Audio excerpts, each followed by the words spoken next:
Hello and Happy New Year to all of our listeners. I am Kavita May, SVP at the GTDC. In episode 66 of Beyond Distribution with GTDC, Jen Waltz, CEO and CISO of Imaginative, joins host Frank Vitagliano and I for a great conversation on channel orchestration, partner enablement, and leadership in today's IT landscape. As digital transformation, AI, and new technologies accelerate, Jen shares why strong cybersecurity discipline matters more than ever and how a purpose-driven approach helps vendors, distributors, and partners succeed in an increasingly complex, compliance-heavy world. We also dive into what effective leadership really looks like today, including the role of mentorship plays in driving better outcomes across the industry. Stick around for an engaging and insightful episode. And if you want to keep the conversation going, join us at the GTDC Summit North America 2026 on February 18 and 19 in Oceanside, California. Listen and enjoy. Hello, everybody, and welcome to our next episode of Beyond Distribution.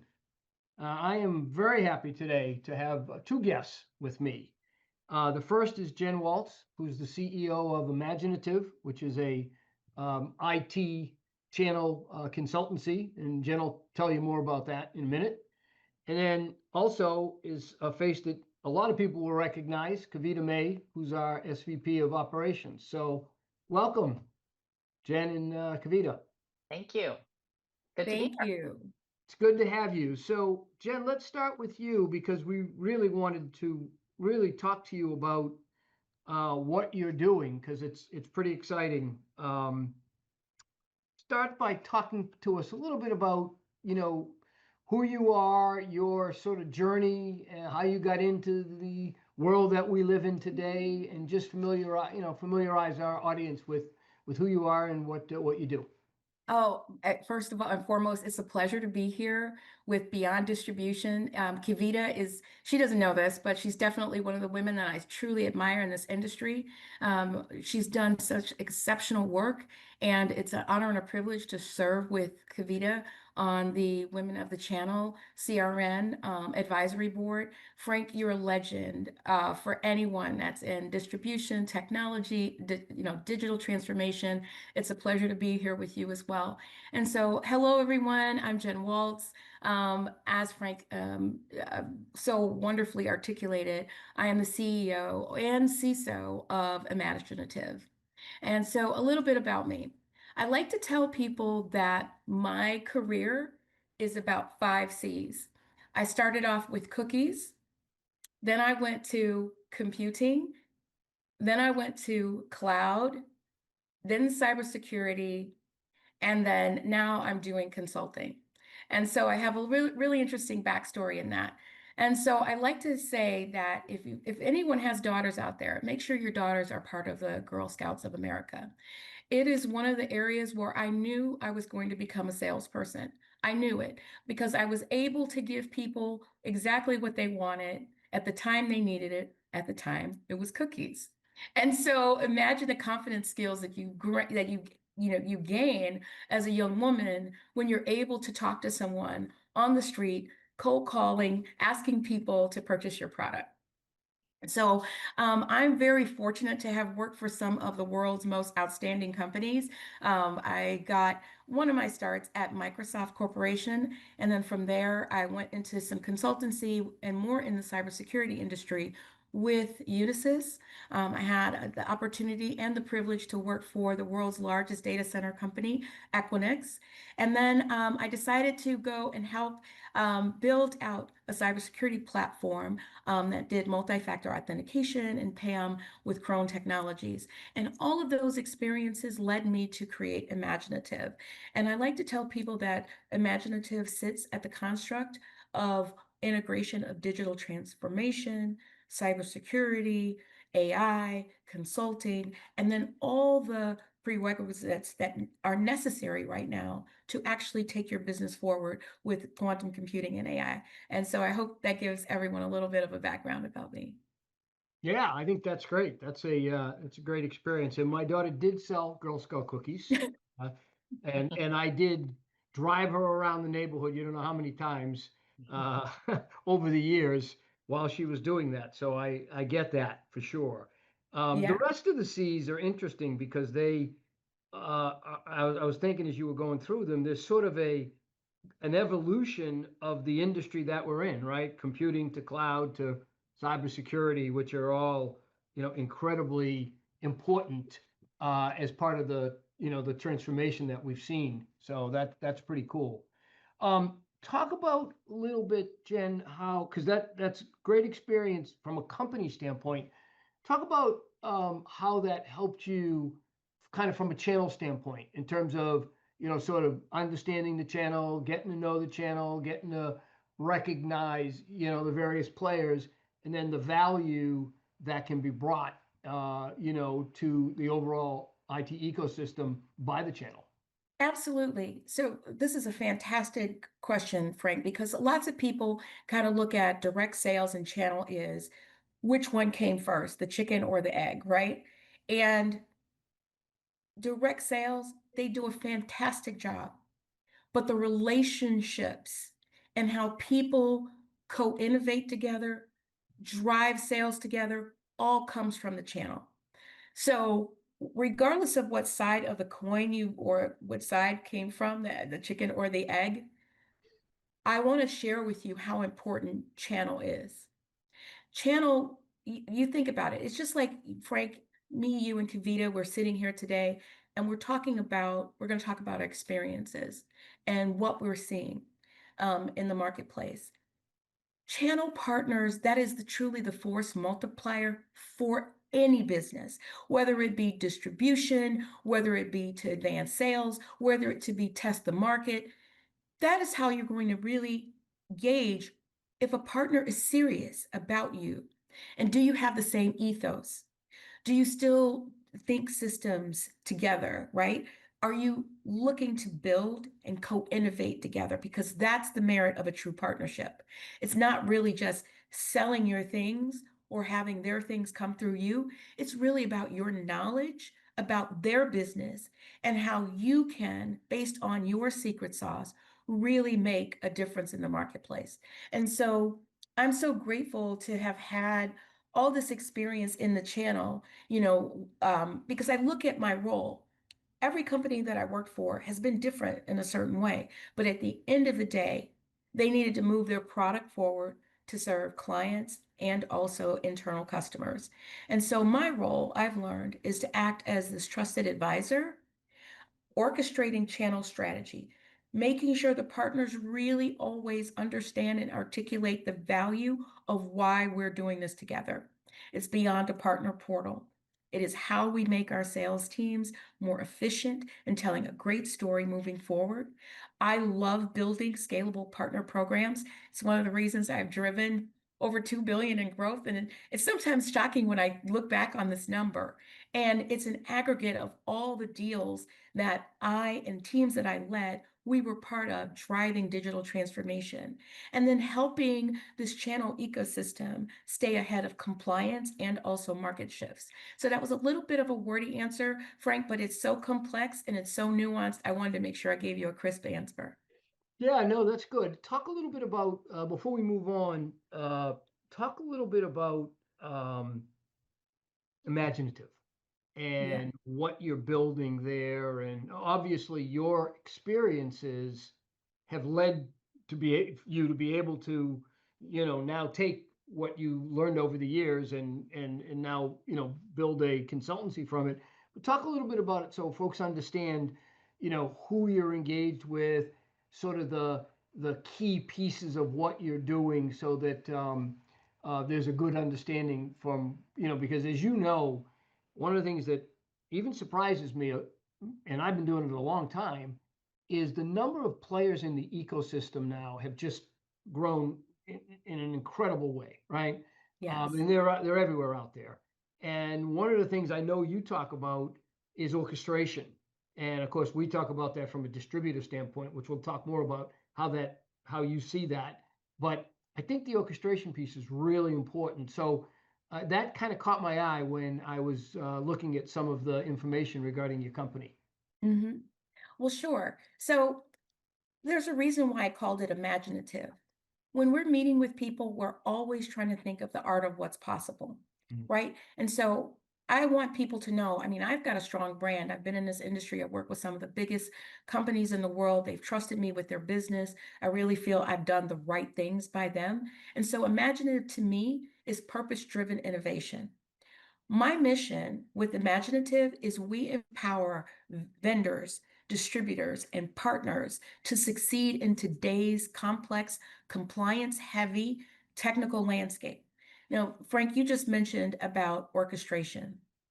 Jay McBain of Canalys has this excellent slide talking about the companies that were around in the 80s, the 90s, the 2000s, 2010, and where we're at today. And there aren't a lot of companies that were around from the 1980s to the 1990s and so on. And so we help with that because sometimes companies change, they get merged.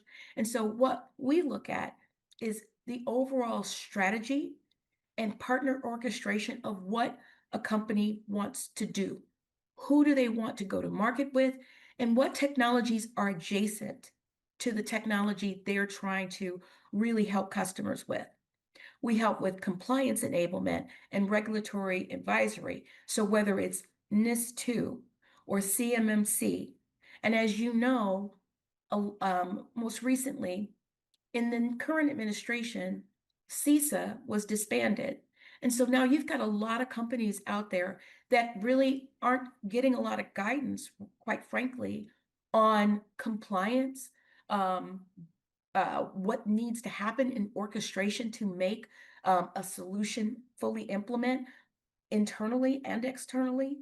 And then you have to think about now that you have all this orchestration, compliance, regulatory, so there's three factors, you've got to build a cybersecurity first go-to-market framework with the right partners that you know that these partners you can plug in and they answer a SOC issue, or they answer an MFA issue, or they answer a ZTNA, meaning Zero Trust Network Architecture issue. And in addition to that, I also provide leadership, on how to scale, to grow. And so I tell my customers, the people that are trusting me with their business, I'm not here just building a pipeline. I am here to build legacy-ready platforms that drive sustainable growth, that keep you ready for what's ahead. And I think that's something people need to be thinking about. You have to be ready for what's coming. Yeah, certainly in our industry you do. That's for sure. There's no question. It's just one of the reasons we're in it. So Yes, yeah. it's fun. Great. So as you said, Jen, you talked about you're obviously a channel champion, and you're really play a big role in building, these relationships. And you're also a long time advocate of mentorship, and you won the Role Model of the Year award at the Channel Company's Women of the Year Gala, and it was such a moving speech that you gave. I loved it so much. And it was clear for those who were in the room what that honor meant to you. But if you don't mind sharing with our audience, what did that honor mean to you? It meant so much because it was so deeply meaningful. When you think about here, we have all been in this industry, I'd say over 15 years. I'm going to be kind right now with all of our ages and such. And so it's not Thank just you. about recognition. I saw it as a call to action. Now, Kavita, I talk about mentorship all the time. Right now, I think I have a roster of about 25 people I'm pouring into. And I want to talk about why this is important to me. So as the child, the only female daughter of my father, he's a two-time war veteran, and he graduated from the Air Force Academy. He was a fighter pilot in several wars. And I learned discipline, honor, and leadership from him. So he was my first role model. And I take it to heart whenever someone in technology would advocate for me, make it so that maybe they were introducing me to someone to help my deal advance faster, or maybe they were trying to help me scale up because they saw leadership ability to bring value to the shareholders of the company, but also to the people that I was selling to. And so my core values, when I think about that and getting this role model award, it's accountability. There aren't any excuses. not with me. Ownership is everything. And then being versatile, blending my strategic and operational leadership, because I've had this privilege of working for these amazing companies, and it's like an MBA degree from each one, and being able to really bring all that together in a systems operation mindset, like you mentioned, operationalizing and orchestrating, Frank, all of that comes from that background. But then championing for women in tech and then underrepresented talent. So I'll talk about just very quickly about why this means something to me. So as a woman of color, I want to share with you how impactful it was for someone who didn't look like me to see my talent and bring me on their team and trust me and give me guidance and coaching and development opportunities. And so I've had the privilege in my career of many white men lifting me up and advocating for me so that I could advance in my career. And I'm so grateful to them that they saw something amazing. So in that sense, Kavita, they paid it forward for me and paved the path for me. And I want to make sure that I do that for everyone, not just women, men, anyone from any underrepresented community. I want them to know they can reach out to me because I can see myself in them. And my leadership style, because of all of these things, these amazing leaders that poured into me, it's enabling people over controlling them. It's being strategic and being agile operationally and really understanding what the win-win is for all the team members that we're working together with. But then also at the same time, being this transparent, data-informed decision maker so that people know that when I'm making a decision, I've thought about it, is coming from a place of experience and that I know what I'm doing. So I hope that answers your question. And it's why this award meant so much to me. I'm so excited for this year's nominees. Yep. It's an outstanding list of women. It is an outstanding list, indeed. I mean, I shouldn't be surprised how many brilliant and wonderful women are out there paving the path and really inspiring their team. So I'm really excited about the awards again this year. So I had a similar experience as you, Jen. I also consider myself very lucky because I had people who were not women, were men, and who were white men mostly in my career, who really pushed me and exposed me to opportunities and really encouraged me to grow within my role. So I've been very lucky indeed as well. So, we talk a lot about mentorship within the Women of the Channel, of course, within our organizations and with our friends and our colleagues. So, what, in your opinion, is required to be a good mentor? In terms of time and commitment, what type of traits do you think a good mentor should have? This is a fantastic question. And I'd like to say that you embody this, Kavita. Wow, thank you. You are a growth accelerator. When I think about your career, the women that you're connected to, and also the men, you lead with confidence, you lead with clarity, and you lead with connections. That's what a good mentor does. So, like I said, Kavita, to me, when I look at amazing women in this industry, um, not only are you a leader with GTDC, but you have an excellent brand. Like I mentioned, confidence, clarity, connections. You bring all that to the table. And to me, that's an excellent mentor. That person is present, intentional, and they're committed to helping with the connections, helping people understand their focus, and then breathing life into them and giving them confidence. And so when I look at people like Frank, like women like yourself, Kavita, that's the most important thing. Those three things: confidence, clarity, and connections. Yeah, I think, look, I think the mentorship piece is really important, and it's been around a long time. And people do it in a variety of different ways, right? I Mhm. mean, some are very prescriptive relative to it, and others do it maybe a little bit more subtly. But it really is important. And the network of people that you develop over the years, you work with, really matters over time.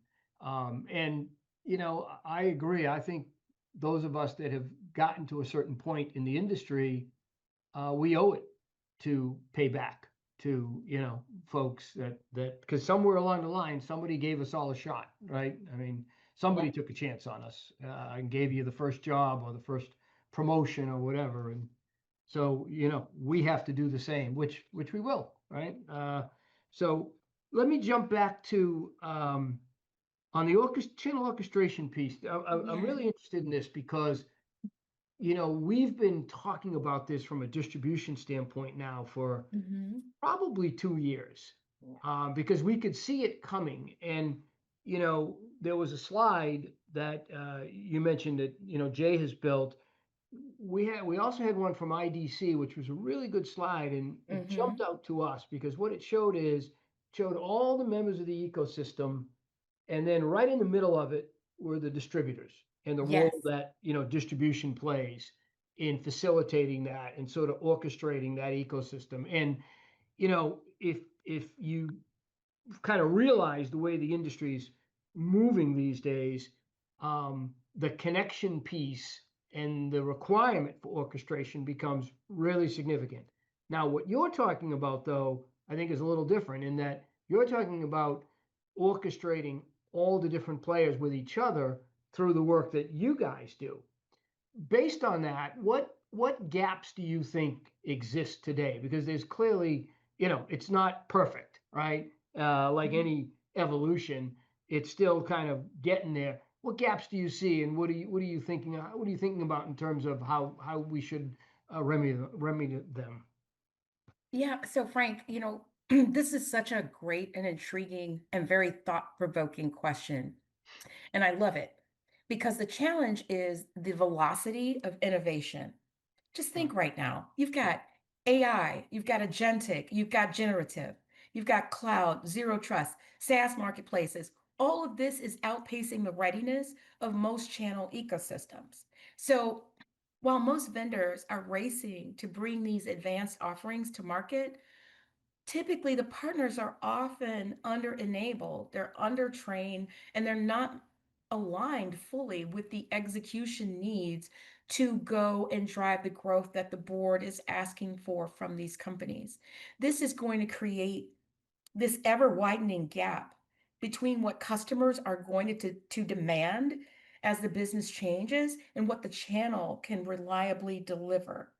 And so some of the pain points that are you and I and Kavita, we're seeing this is rising complexity. So just so think about this, the technology stack is no longer linear, right? You've got AI security, data, cloud, everything is all interwoven, and it's requiring us to have these multi-domain fluencies in knowledge that most partners are not resourced for. Then you've got capability misalignment. Lots of times vendors assume partners can pivot overnight. Big partners, yes, but then you've got red tape and other things.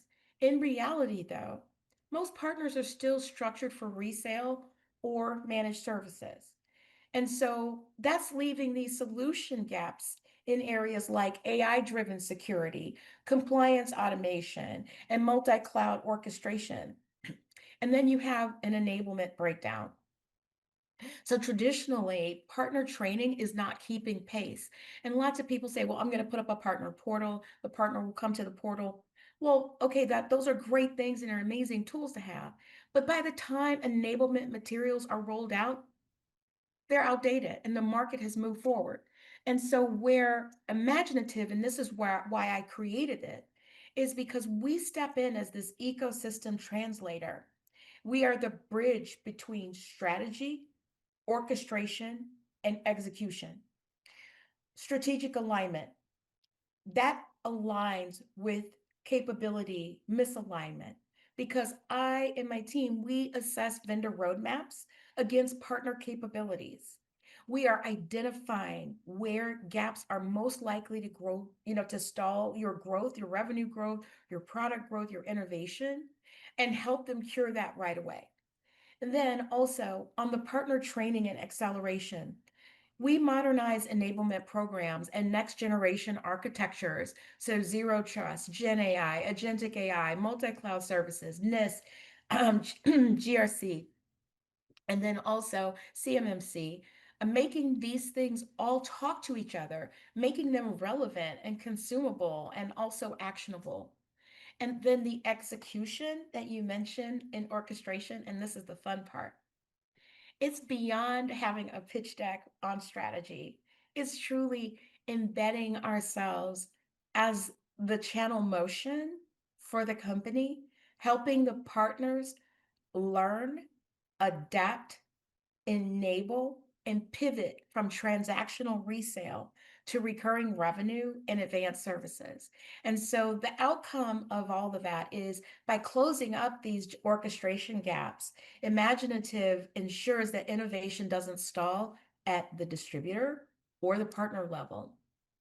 What we're doing is we're moving in sync, in flow, delivering measurable outcomes for faster adoption, stronger compliance, and more resilient customer environments. And I know that was lengthy, but I hope that answers your question because it's so complex. No, that's great. So, wrapping up here, Kavita, I know you had one or two other questions. Why don't we go to them and then we'll wrap Yeah. up.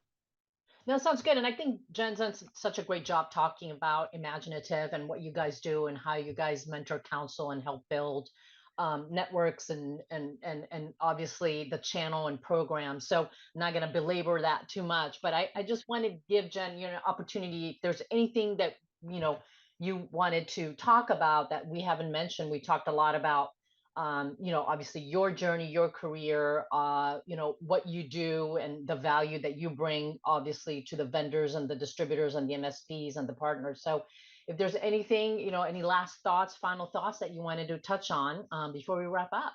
Yeah. Well, one of the things I need to do is I need to be a better partner to GTDC. I'll just be straight up with you. There are some areas that as a leader, I know I have not really leaned in, and I need to do that because this GTDC is a force to be reckoned with. And if there are people out there that are not members of GTDC or are not really leveraging your vision maps, the research that you've done, Right. please leverage, you guys. And so that's the one thing that I would like to leave people with and make sure that people really understand the value of GTDC in the marketplace to help them really get their products and services out to market through the distributors, really help them think differently about not just reselling, but really the co-sell and the integration. And that's going to drive future growth forward. And if anyone has any questions regarding anything that I mentioned, mentorship, regarding maybe they are looking for a new career, maybe they're looking to make some connections at a company. This is where I think in this tough market right now in the channel that we really could step up and help others really leverage our people, the people that we know so that we can help others continue to do our good work. Yeah, that's good. Well, I appreciate the GTDC plug. One of the things that we talk about that we do is, we focus primarily on the vendor community, and it's really to educate those folks in the vendor community on the role and the value that distribution plays. And, you would think, well, that's not that big a deal. It's, distribution's been around forever. Vendors have been around forever, other than, of course, startups. You ought to get it. What makes it interesting, though, is the point that you brought up earlier, the technology evolution, the velocity of the innovation and the technology has made it such that the distributors have had to totally evolve their services. And a lot of folks who think about distribution think about it in a certain way and don't acknowledge or understand how that transition it not only is taking place, but has taken place. And so the services and support capabilities are incredibly more diverse than they've ever been. And that's a big deal. Yes, and you just said something. So you mentioned earlier when we first started speaking, Frank, about, how certain things are force multipliers, right?